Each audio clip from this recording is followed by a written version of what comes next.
I went back to my people, I went back to my community, and I said, you know what, we may be difficult over there, but let's give it a shot. And today, being invited here in Austin, I feel honored, I feel humble, but more importantly, I can go back to my state and talk to my people, Hindus, Muslims, Christians, Buddhists, my Tipraland people, and I can tell them that you know what, at least people have started building.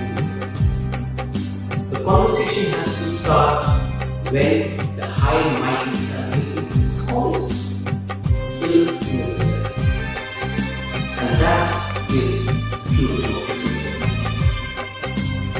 You did me your excuse word. You said that time is challenging. What's life about challenge? Today, I am proudly say that standing